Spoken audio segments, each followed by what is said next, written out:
Hello friends, myself Dr. Nandakumar Rawale from College of Engineering Ambazogai is going to deal with Applied Thermodynamics 2. This is our 8th lecture. So in previous lecture we have seen a numerical and vapor compression refrigeration system where the refrigerant vapor was wet before entering into the compressor. So now today we are going to consider the problem where numerical on vapor compression refrigeration system in which the refrigerant before entering into the compressor is dry saturated and superheated. So here today we will see this problem. In this problem the refrigerant R12, so it is the name of chemical designated as R12. So that is the refrigerant operates between a refrigerator using R12 as a refrigerant operates between pressure P1 is 2.5 bar and pressure P2 is 9 bar. The compression is isentropic, so it follows isentropic compression and there is no undercooling in the condenser. The vapor is in dry saturated condition at the beginning of compression. That is nothing but the dryness fraction at point 1, x1 is equal to 1, so it is dry saturated. Estimate theoretical coefficient of performance. So he is asking us to find out COP if the actual coefficient of performance is 0.65. So actual coefficient of performance is 0.65 of theoretical. So theoretical we can find out, from that we can find out actual coefficient of performance. Then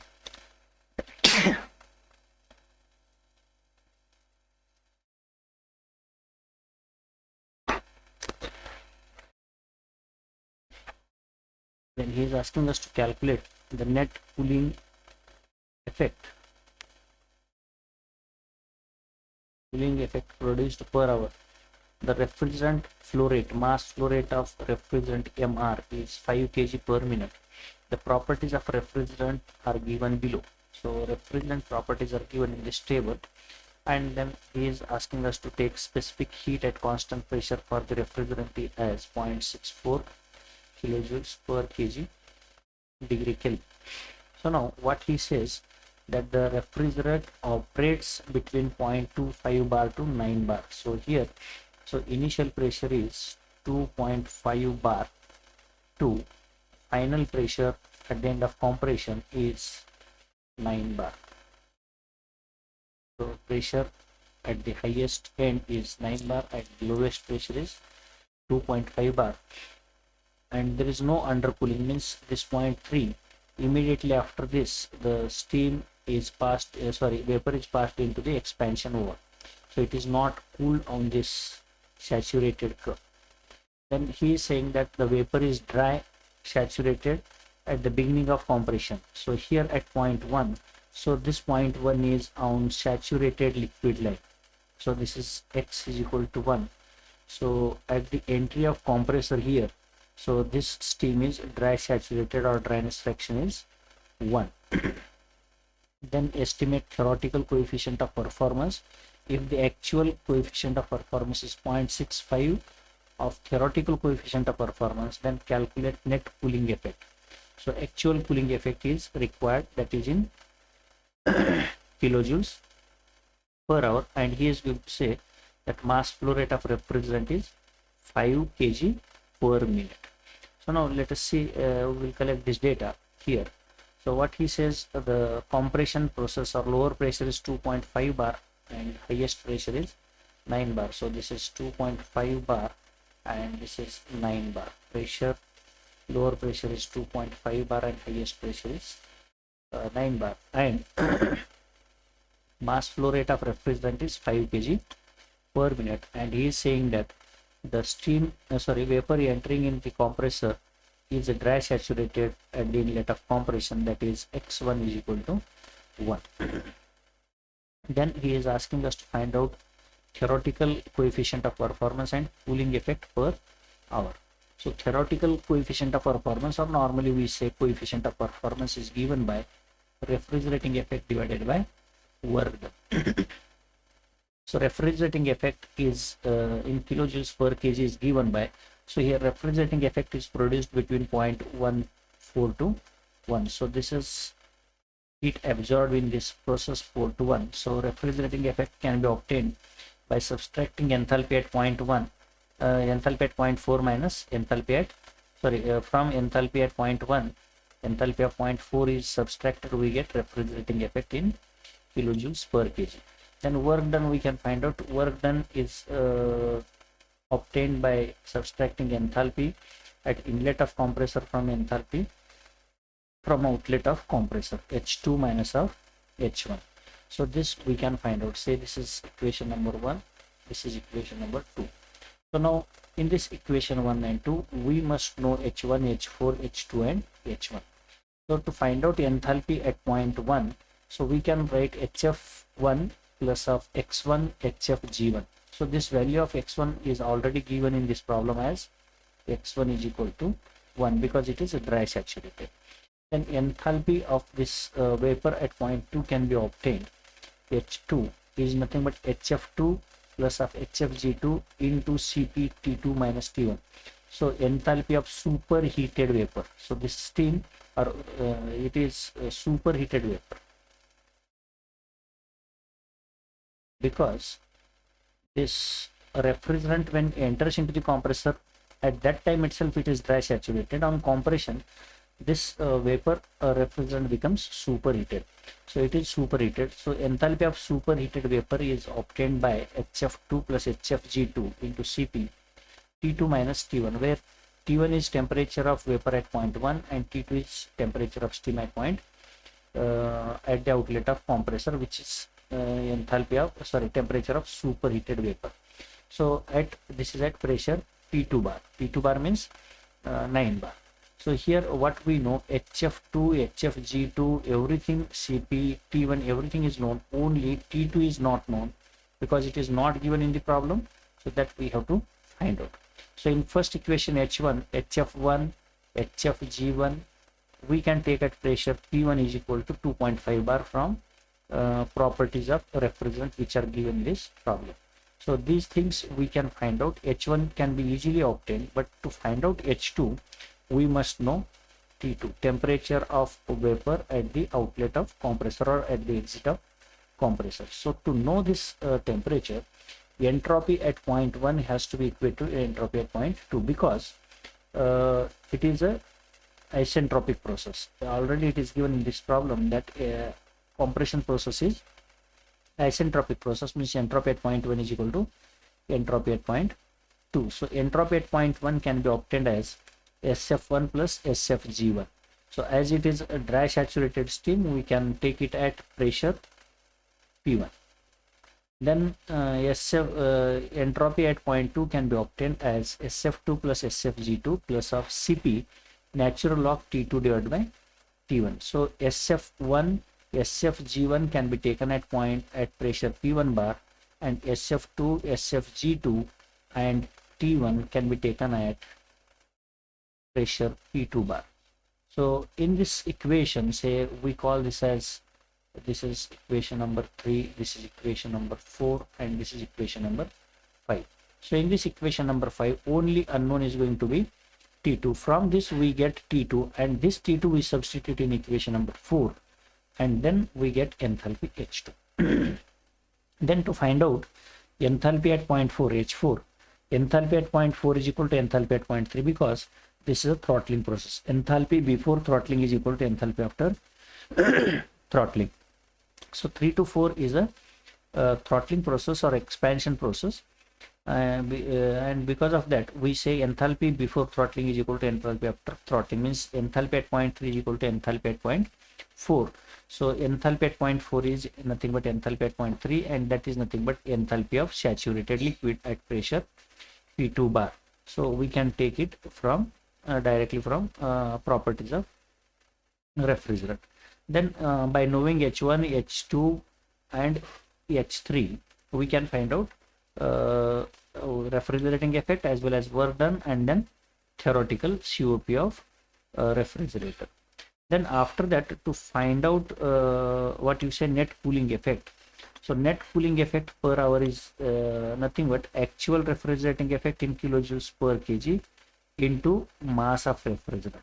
So mass of refrigerant is in kilojoule kg per minute. So this kg gets cancelled. We get it in kilojoules per minute. To convert it into kilojoules per hour, so we have to multiply this net cooling effect by 60. Then we will get net cooling effect in kilojoules per hour. So to have the refrigerating effect in kilojoules per kg, we must find out this actual refrigerating effect is equal to work done into actual COP. So actual refrigerating effect can be obtained by work done into actual COP. So to find out actual COP, already it is given in this problem. The actual COP is equal to 0.65 into theoretical COP. So this theoretical COP is obtained by equation. So this is say equation A. So from equation A, actual COP is obtained, and from this we can substitute it here. Theoretical COP can be obtained. This theoretical COP gives us actual COP. This actual COP gives us actual refrigerating effect, and from that we will get net cooling effect per hour. So now let us start with its solution. Very first, we want to find out refrigerating effect as well as work done. So we will find out enthalpy at point 1, enthalpy at point 2, enthalpy at point 4 first. So enthalpy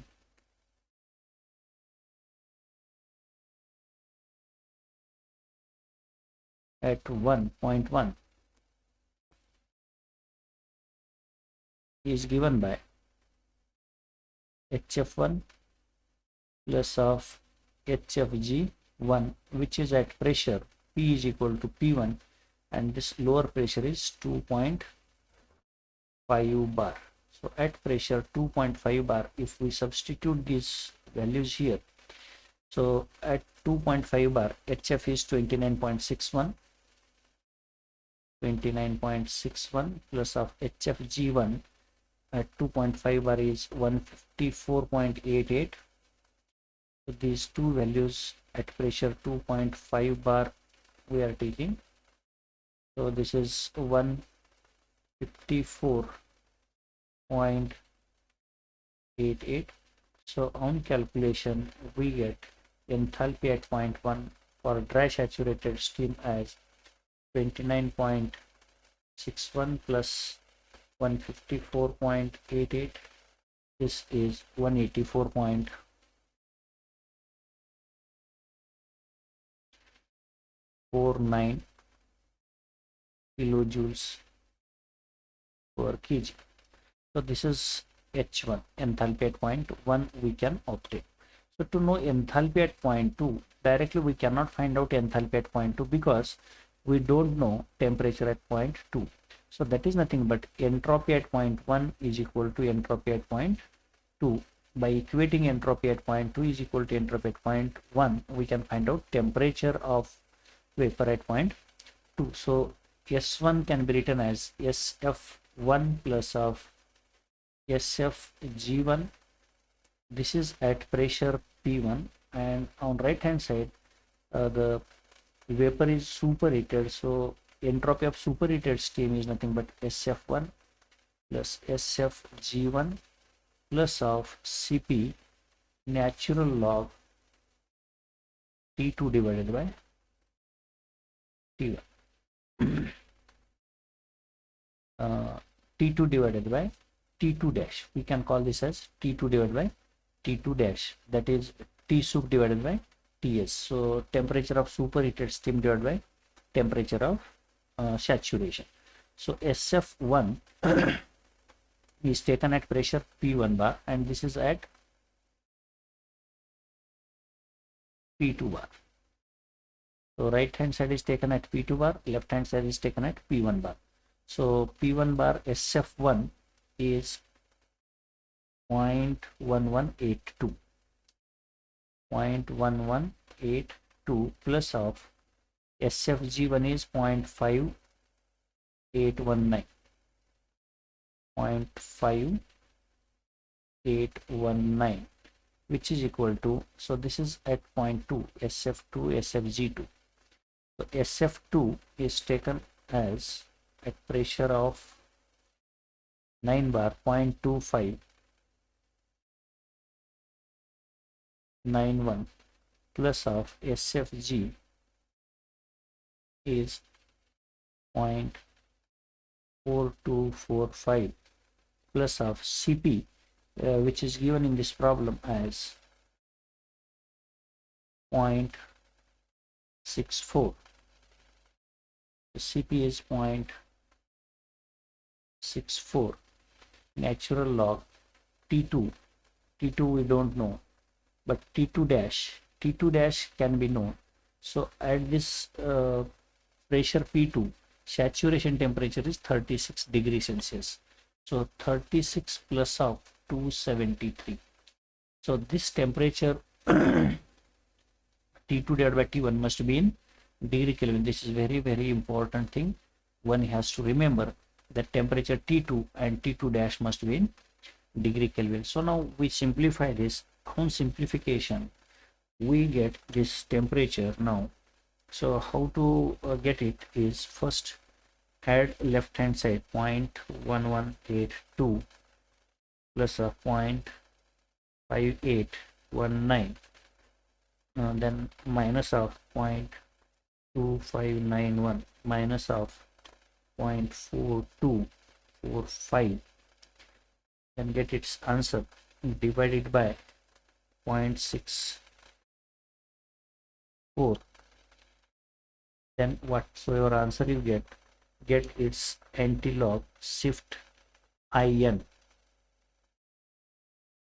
You will get this as T2 divided by 36 plus 273 is equal to 1.026, or this is T2 is equal to into 36 plus 273, close this bracket. So T2 is equal to 317.06, answer will be in degree Kelvin, or if we subtract minus 273, this will be degree Kelvin, that is for degree Celsius, 44.06 degrees Celsius. So this is 317 degree Kelvin. So now we know T2. So once we know T2, we can find out enthalpy at point 2. So enthalpy at point 2, that is nothing but H2 is equal to HF2 plus of HFG2 plus of CP T2 minus of T2 dash. So here there was mistake, I think, in this equation. So H2 T2 minus T2 dash was supposed to be written here. So this is T2 divided by T2 dash has to be written. So now we substitute HF2. These values are taken at pressure P is equal to P2 is equal to 9 bar. So now HF2 is taken at 9 bar as 70.55 plus of HFG2 is 131. HFG2 is taken as 131, HF is taken as 70.55, 131.25 plus of CP, specific it is 0.64. Now here you can substitute temperatures in degree Celsius or degree Kelvin. Both must be in same unit. So T2 we know 44 degrees Celsius, 44.06 minus we know T2 dash as 36 degrees Celsius. T2 dash is taken as 36 degrees Celsius, which is given in the problem. So on simplification, we get this as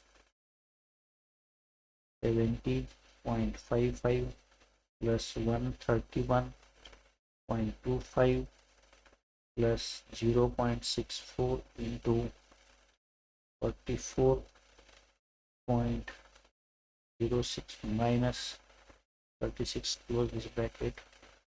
This is enthalpy will be 206.95 kilojoules per kg. So what we obtained here is, in this page we obtained enthalpy H1, that is nothing but 184.49 kilojoules per kg, and then we obtained enthalpy H2 as 206.95 kilojoules per kg. So this is a thing that we obtained. So now we can find out H3. H4 is equal to H3, and that is equal to HF3 and HF3. So pressure at this point is 9 bar. At 9 bar HF value itself, at 9 bar HF value is 70.55 kilojoules per kg is H3. So now what we already obtained is H1, and we obtained H2. So H1 value which we have obtained is 184.49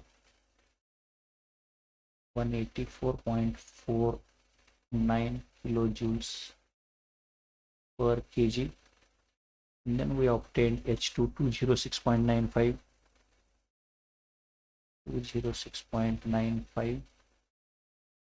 kilojoules per kg.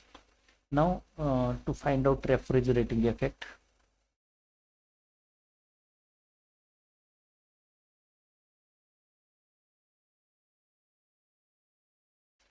that is nothing but H1 minus H4. So now we know H1 value. H1 value is 184.49 and H4 value is 70.55. So this is H4 and H1 is 184. So here 184.49 minus 70.55, we get this as 113.94 kilojoules per kg. Then work done, we can get work done. Work is done from point 1 to 2. So enthalpy at point 2, H2 minus H1 gives us work done. H2 is 206.95 minus H1 is again 184.49. The work done we get as 206.95 minus 184.49, 22.49 kilojoules per kg. So this is work done. So now we know refrigerating effect, we know work done. So from this we can find out theoretical COP or simple COP, that we call as a refrigerating effect divided by work done. So refrigerating effect we know that is 113.94 and work done is 22.49. So we get COP 113.94 divided by 22.49, which is equal to 5.06 is the theoretical COP. So actual COP COP is 0.65 times the theoretical COP which is given in the problem.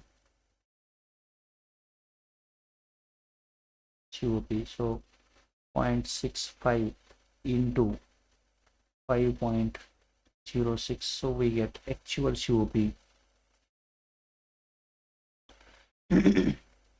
as 3.29. So actual COP of this refrigerating system is 3.29. Now to find out, we have to find out this actual refrigerating effect produced.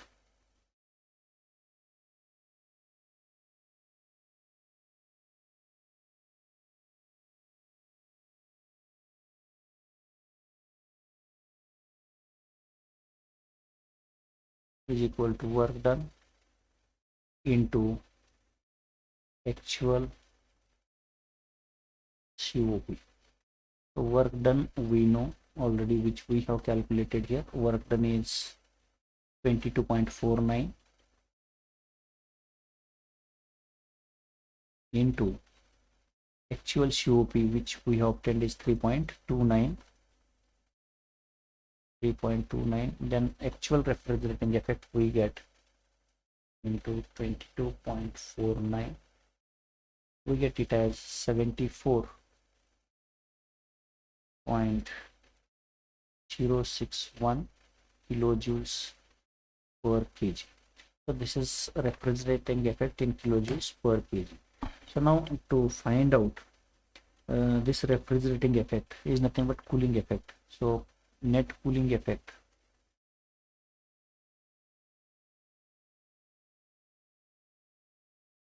in this is in kilojoules per kg. Now we want to find out it in kilojoules per minute.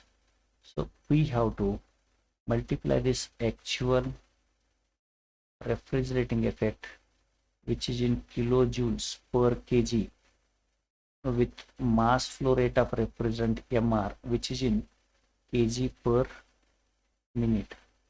So actual refrigerating effect is 74.06 kilojoules per kg into mass flow rate of refrigerant is 5.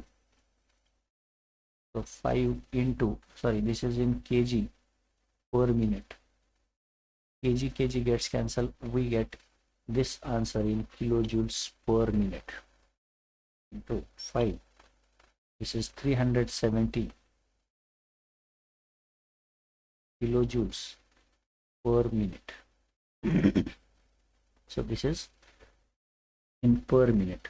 So actually what he is asking us to find out the refrigerating effect in kilojoules per hour. So this is in 1 minute. So if you want to find out this net cooling effect,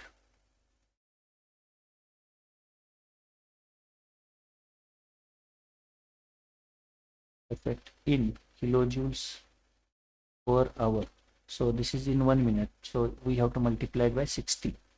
So 370 into 60, so this will be 370 into 60. Refrigerating effect produced in 1 hour is 22,200 kilojoules per hour. So net cooling effect produced per hour is this much. Or else if you want to produce this net cooling effect in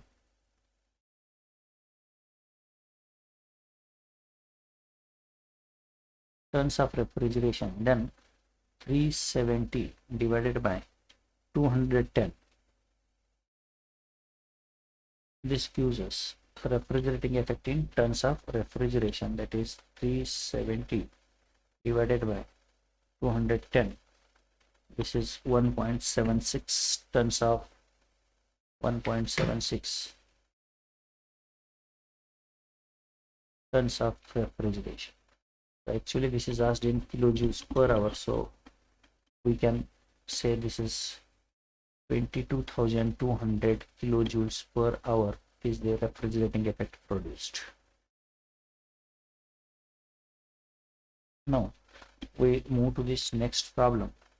In this problem, so what was the condition is the vapor entering into the compressor was dry saturated. Now we will see next problem.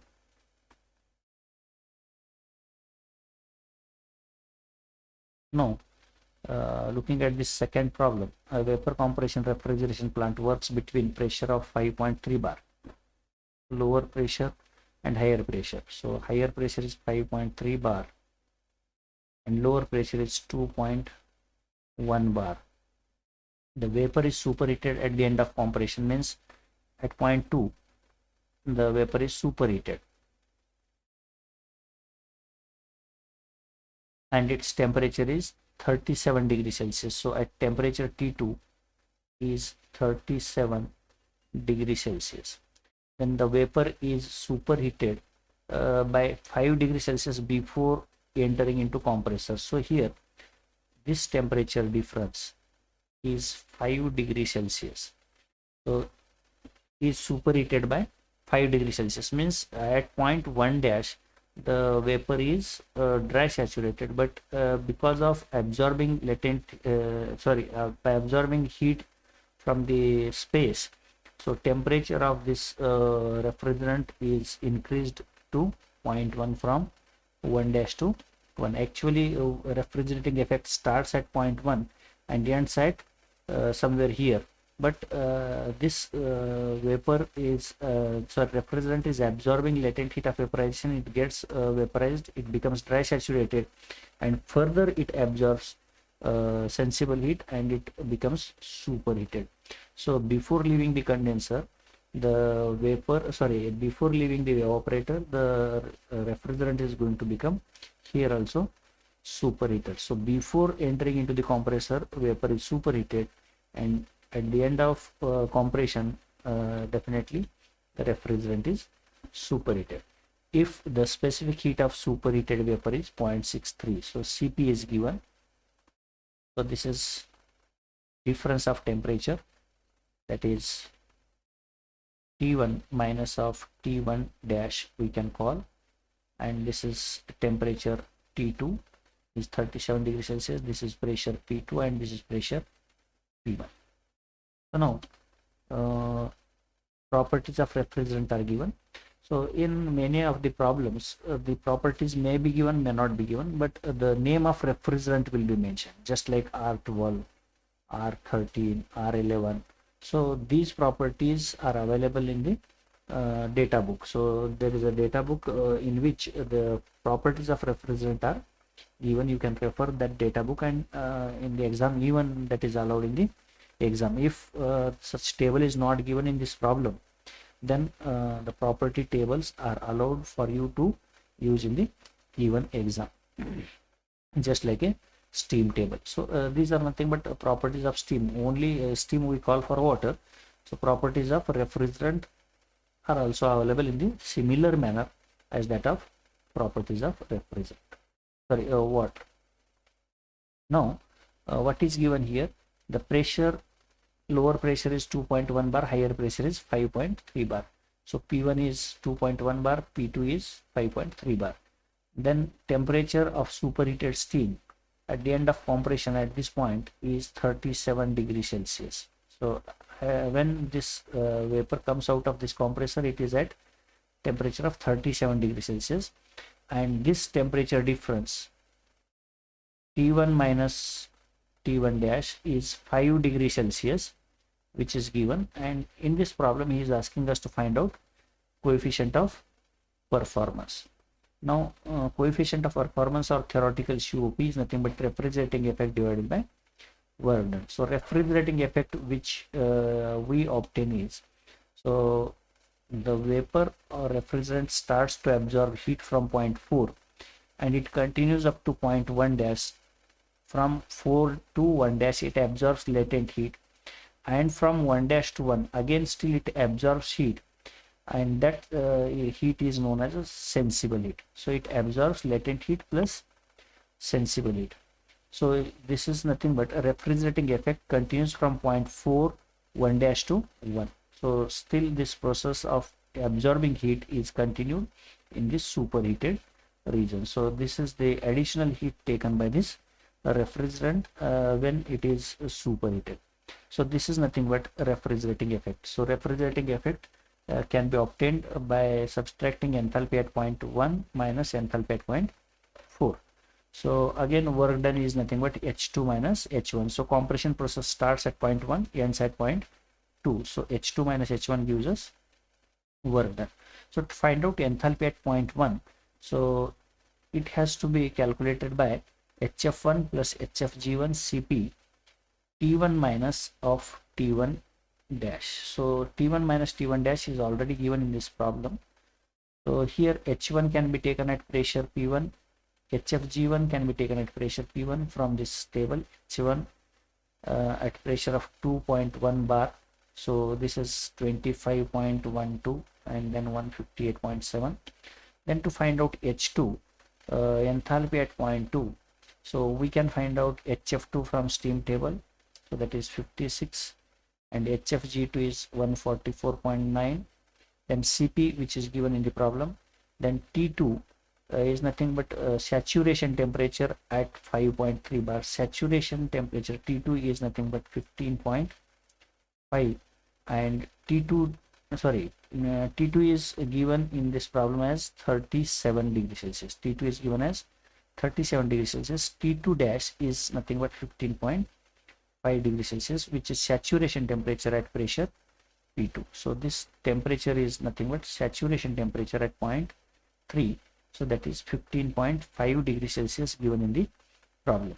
So once we know H2, then H4 can be obtained, because from H3 to H4 it is a expansion in a throttling device. Enthalpy before throttling is equal to enthalpy after throttling. So HF3 can be obtained at pressure P2, and that is nothing but equal to H4.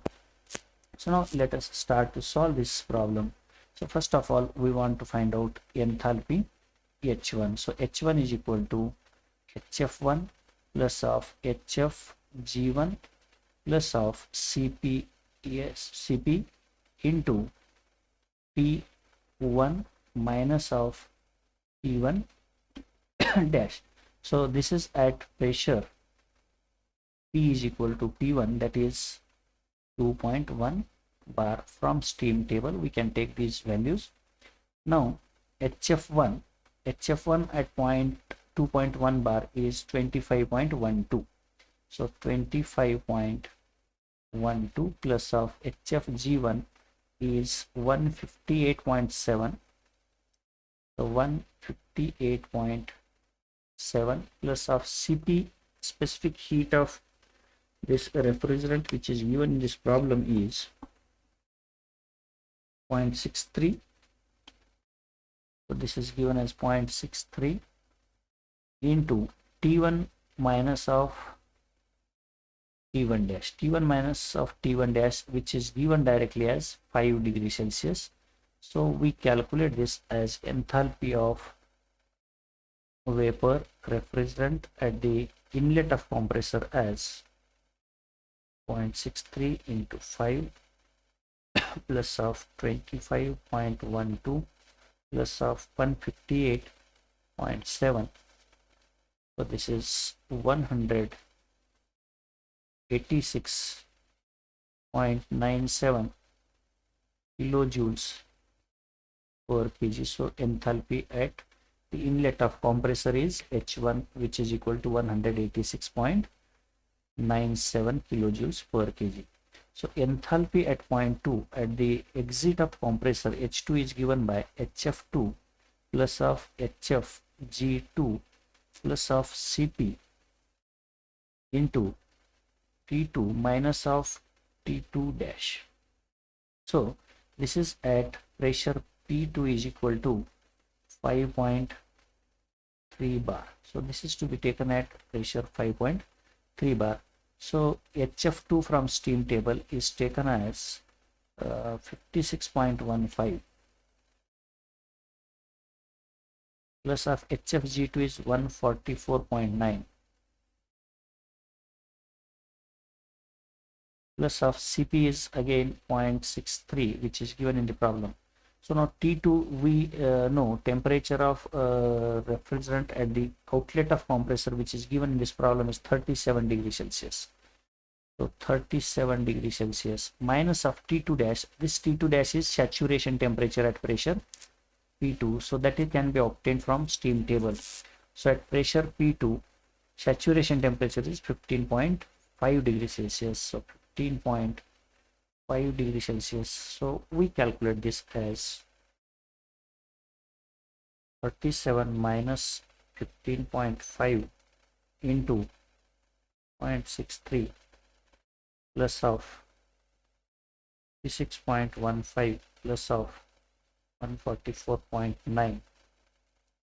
So this is 214.59 kilojoules per kg. So now we want to find out. So this is enthalpy at point 1 we know, enthalpy at point 2 we know. From this we can find out work done. Now our aim is to find out refrigerating effect. So we must find out enthalpy at point 4. So enthalpy at point 4 is equal to enthalpy at point 3. So enthalpy at point 4 is equal to enthalpy at point 3, and condition of vapor or refrigerant at point 3 is liquid, saturated liquid, that is nothing but HF3. And at point 3, HF3 at pressure P2, which is equal to 5.3 bar. So at 5.3 bar, HF is 56.15 kilojoules per kg. So now we know H1, we know H2, we know H4. So we can find out a refrigerating effect is equal to that is H1 minus of H4. So H1 value we know, that is 186.97 minus of H4 value we know, that is 56.15.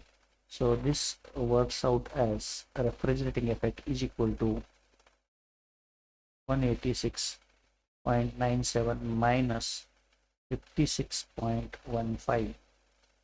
So this is 130.82 kilojoules per kg. So this is the refrigerating effect. Now work done